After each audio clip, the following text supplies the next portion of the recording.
20대 때는 정말 밤새 술 마셔도 피곤한 줄 몰랐죠. 지금은 회의 중에도 진통제를 숨겨 먹어요. 커피 한 잔에도 속이 더부룩하고. 잠깐만요, 나이가 전부는 아닙니다. 40대 노화 속도 연애 1에서 2% 뿐이에요. 진짜 원인은 10년간 쌓인 스트레스가 당신의 를 무너뜨리는 겁니다.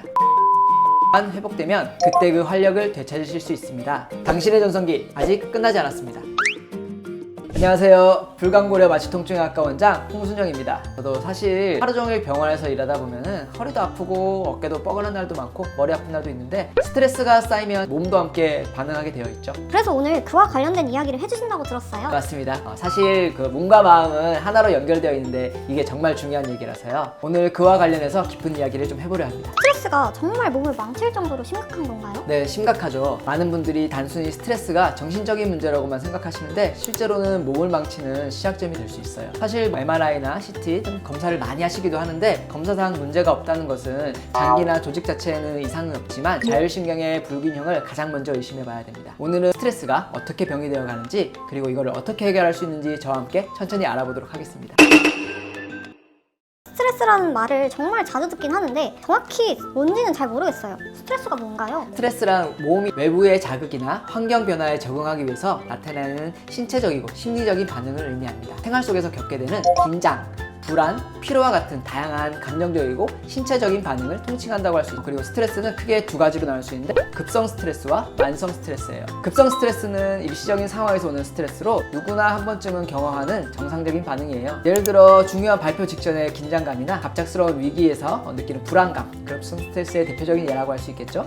급성 스트레스는 교감신경을 일시적으로 활성화시켜가지고 심장박동이 빨라지고 몸이 위기 상황에 효율적으로 대응할 수 있도록 돕는 역할을 하고 있어요. 문제는 만성 스트레스입니다. 만성 스트레스는 장기간 지속되면서 우리 몸에 서서히 악영향을 미치는 스트레스를 의미합니다. 예를 들어 장기적인 업무 스트레스, 가정 내의 불화나 갈등, 반복되는 경제적인 어려움 등이 대표적인 만성 스트레스 상황입니다. 이런 만성 스트레스는 천천히 쌓이면서 자율신경계를 무너뜨리고 결국 신체적인 문제로 나타나게 됩니다. 스트레스가 계속되면 몸이 서서히 망가진다는 말씀일까요? 맞습니다. 스트레스가 만성적으로 지속되면 자율신경계의 균형이 깨지고 건강상의 문제가 나타나기 시작합니다. 우리 몸의 자율신경은 교감신경과 부교감신경으로 나눌 수 있어요. 교감신경은 긴장하거나 스트레스를 받을 때 활성화되며 심장박동수를 증가시키고 혈압을 높이고 몸을 긴장시키는 역할을 하게 됩니다. 반대로 부교감신경은 몸이 편안하고 안정된 상태일 때 활성화되며 소화를 촉진하고 면역력을 강화하며 우리 몸을 안정시키는 역할을 하죠. 하지만 만성 스트레스가 장기간 지속되면 교감신경이 과도하게 활성화되고 부교감신경의 균형이 상대적으로 악화됩니다. 자율신경계의 균형이 깨지게 되는 겁니다. 이렇게 균형이 깨지면은 몸은 끊임없이 긴장 상태로 유지되고 결국 신체적인 문제를 초래하게 됩니다. 대표적으로 두통이나 소화불량, 만성 피로, 불면증 같은 증상이 만성 스트레스와 깊은 관련이 있습니다. 사실 스트레스가 무서운 이유는 이런 증상들이 서서히 나타나기 때문에 증상을 가볍게 여기고 방치하다가 문제가 생기는 경우가 정말 많거든요. 가능하다면 증상이 나타나기 전부터 미리 관리하고 예방하는 게 훨씬 좋겠죠? 원장님, 그렇다면 스트레스가 몸을 어떻게 망가뜨리는 건지 구체적으로 좀 더 알기 쉽게 설명해 주실 수 있을까요? 앞서서 스트레스가 장기간 지속되면 자율신경의 균형이 망가진다고 말씀드렸는데요. 만성 스트레스를 겪으면 이 균형이 무너지면서 우리 몸은 지속적인 긴장과 스트레스 상태를 유지하게 돼요. 그리고 교감신경이 과도하게 활성화되면 여러 가지 생리적인 변화가 나타나는데 혈관이 수축하고 심장박동이 빨라집니다. 단기적으로 보면 이는 우리 몸을 위험에서 보호하기 위한 정상적인 반응인데, 이런 상태가 계속 지속되다 보면 고혈압이나 심혈관계 질환이 나타나는 원인이 될 수도 있어요. 또한 근육도 지속적으로 긴장에 놓이게 돼요. 그럼 스트레스 받으면 목도 아프고 머리도 아프고 어깨도 뭉치고 다 이런 증상들이 많이 나타나는 원인이에요. 스트레스가 소화기나 다른 신체 기관에도 영향을 미칠 수 있다는 건가요? 물론이죠. 스트레스는 소화기관에도 많은 영향을 미쳐요. 특히 교감신경과 부교감신경이라는 게 몸에 장기로 가는 혈류의 재분배 역할을 맡고 있거든요. 그래서 스트레스가 심해질수록 소화불량이나 과민성 대장증후군 같은 만성적인 위장장애가 더 쉽게 나타나고 자주 반복되는 경향을 보입니다. 뿐만 아니라 만성 스트레스는 면역체계에도 악영향을 미쳐요. 스트레스가 장기화되다 보면 우리 몸의 부교감신경이 활성화되지 못하고 면역기능도 저하되게 됩니다. 면역력이 약해지면 각종 감염 질환에 더 쉽게 노출될 수 있고 피로감이나 무기력 같은 증상들이 만성적으로 지속될 수 있습니다. 스트레스가 지속되면 수면장애, 즉 불면증이 나타날 가능성도 큽니다. 잠을 자기 위해서는 몸이 안정된 상태가 되어야 합니다. 스트레스로 인해서 교감신경이 계속 활성화되고 부교감 신경이 제대로 작동하지 못하면 숙면이 어렵게 됩니다. 결국 또 다른 문제들 연결되는 악순환이 발생할 수 있는 거죠. 스트레스가 몸을 병들게 하는 과정은 처음에는 천천히 진행되지만 시간이 지날수록 여러 신체 기관으로 퍼지면서 복합적이고 심각한 질환으로 발전할 가능성이 높습니다. 그렇기 때문에 자율신경의 균형을 유지하는 것이 건강관리의 핵심 중 하나라고 말씀드릴 수 있습니다. 원장님, 실제 병원에서는 환자분들이 어떤 증상을 앓고 계신지도 증상이 정말 다양해요. 두통, 근육통, 생리통, 목통. 첫 번째로 좀 많은 증상들 중 하나는 만성 두통을 얘기할 수 있어요. 처음에는 가벼운 두통이라고 생각하고 방치하시다가 이제 약으로도 조절이 안 될 경우 방문해 주시는 경우들이 많은데요. 보통 머리를 조이듯이 나타나는 긴장성 두통이 가장 흔하고요. 쪼입니다. 아니면은 욱신거려요.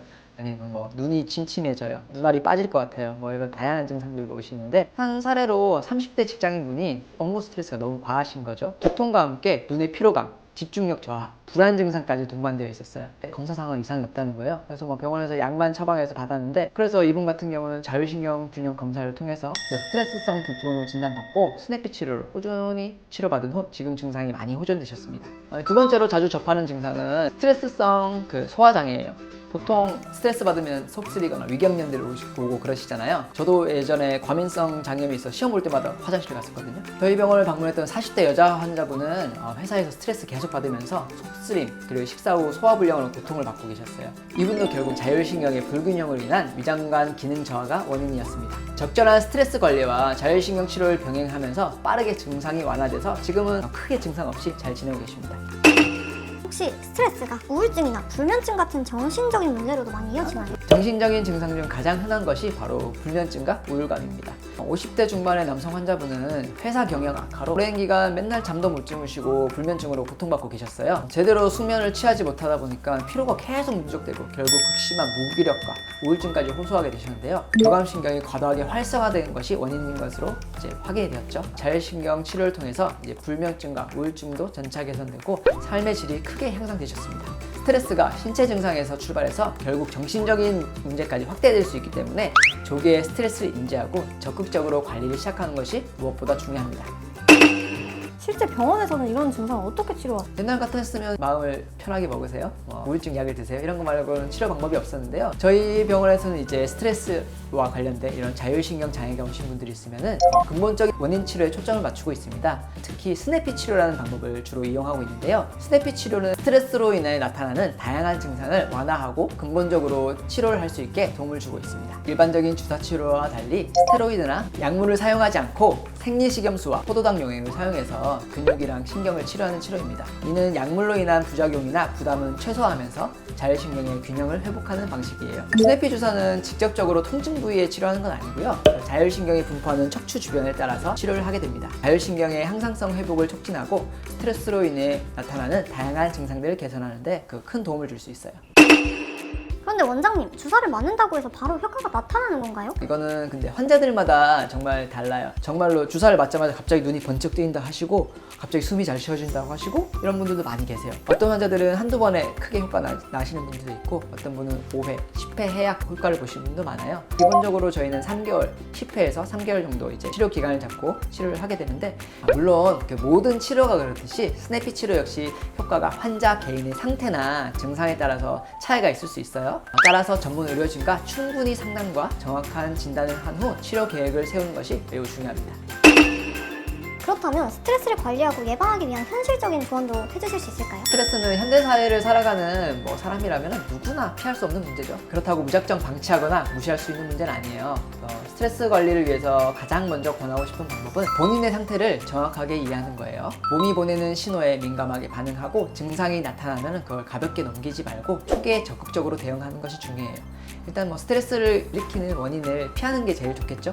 하지만 대부분 피할 수 없잖아요. 직장 생활도 해야 되고 사회생활도 해야 되고, 그래서 만약 검사상 특별한 이상은 없지만 지속적으로 불편한 증상들이 나타나면 자율신경 불균형으로 인한 증상일 가능성을 염두에 두셔야 돼요. 이런 게 의심되는 경우 전문적인 상담과 검사를 받는 것이 좋습니다. 또 일상생활에서 꾸준히 실천할 수 있는 스트레스 관리 방법들도 있어요. 누구나 알고 있겠지만 규칙적인 수면과 운동, 명상이나 그리고 규칙적인 식사, 긴장을 이완하는 요법들을 통해서 자율신경의 균형을 유지하는 습관을 들이는 것이 매우 효과적입니다. 스트레스를 완전히 없앨 수는 없겠지만 스트레스를 현명하게 관리하는 습관만으로 신체적, 정신적 건강을 충분히 보호할 수 있습니다. 저희 불광고려 마취통증학과에서는 스트레스로 인한 다양한 증상으로 고통받는 분들에게 1:1 맞춤형 진료를 제공하고 있으며 근본적인 치료를 통해 몸과 마음의 불균형을 회복할 수 있도록 도움을 드리고 있습니다. 스스로 해결이 어렵다고 느껴지거나 검사상 이상이 없는데도 여기저기가 아프신 분들은 혼자 고민하지 마시고 언제든지 전문적인 도움을 받으시길 권장합니다. 우리 몸과 마음의 균형은 삶의 질과 직결된 중요한 문제예요. 스트레스를 효과적으로 관리하고 예방하여서 행복한 삶을 누리시길 진심으로 바랍니다. 지금까지 불광고려 마취통증학과 원장 홍순영이었습니다. 감사합니다.